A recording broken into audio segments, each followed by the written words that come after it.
Ассалаумағалейкум құрметті достар. Бүгін біз өзіміздің компьютерімізге Ensly қосымшасын орнатуды үйренеміз. Ол үшін браузердің бірін ашамыз. Mozilla или Chrome. Мен Chrome'мен жұмыс істеймін. Chrome'ды ашамыз.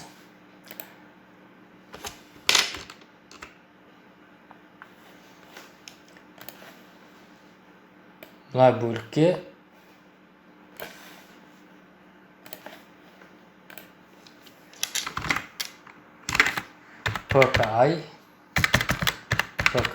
pki.gov.kz деп жазып сайтқа кіреміз.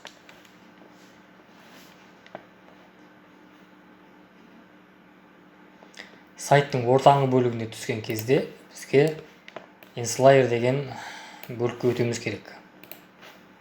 Ensly'ды басамыз.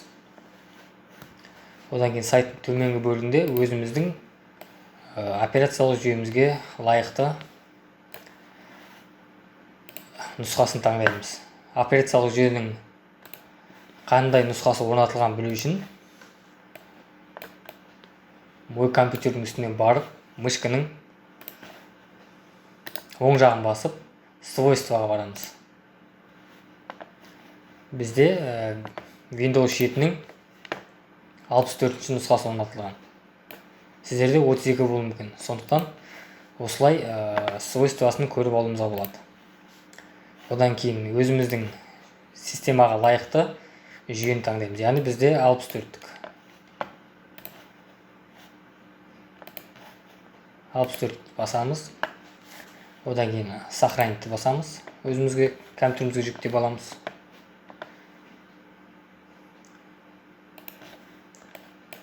Жүктелуде. Ол біршама уақыт алуы мүмкін.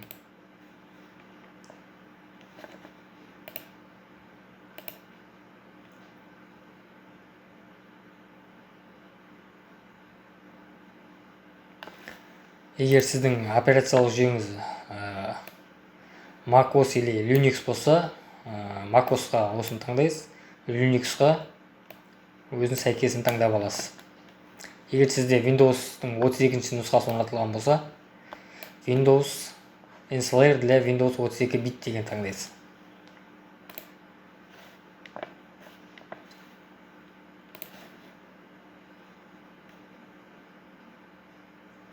Бізде Ensly'дің қосымшасын жүктеп болды. Үстінен шертеміз, жай ғана. И запустить дегенді басамыз. Запустить.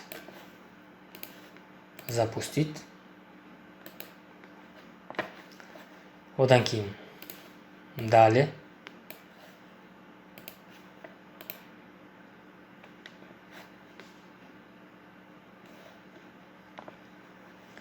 Орнату процесі жүруде қазір.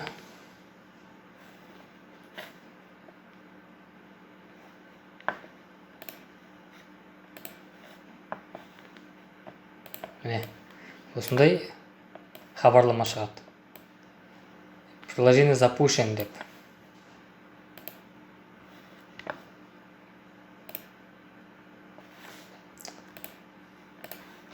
Оның жұмыс істеп жатқанын тексеру үшін проверка ключ ESP дегенді басып көруімізге болады.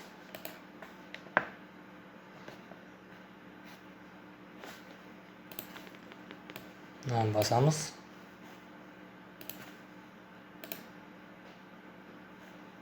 Персоналный компьютер.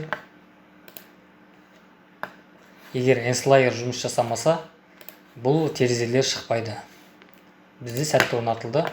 Ensly жұмыс жасап тұр. Оны мына жердегі белгіден де білуге болады. Сол белгінің үстіне шертеміз, үстіне қараған. И Ensly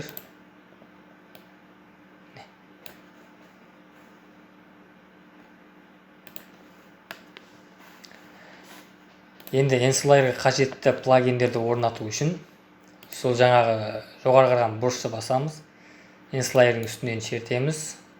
Мышканың оң жағын басып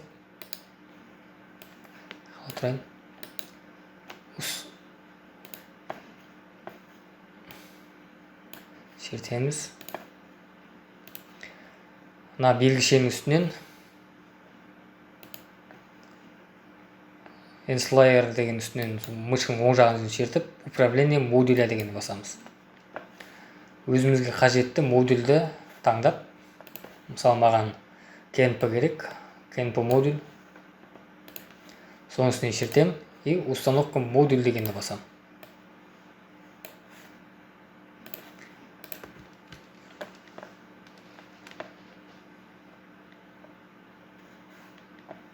Одан кейін перезапустить дегенді басамыз, міндетті түрде. Перезапустить. Nslayer қайта іске қосылады. Приложение запущен, порт 13579 деп. Өзіңізге қалаған плагинді орнатып алу үшін дәл осылай қалған плагиндарды орнатасыз. Управление модуля. Мысалы, информационный система казничество клиентті орнату үшін үстінен шертесіз береді и установка модульді басасыз. Перезапустить.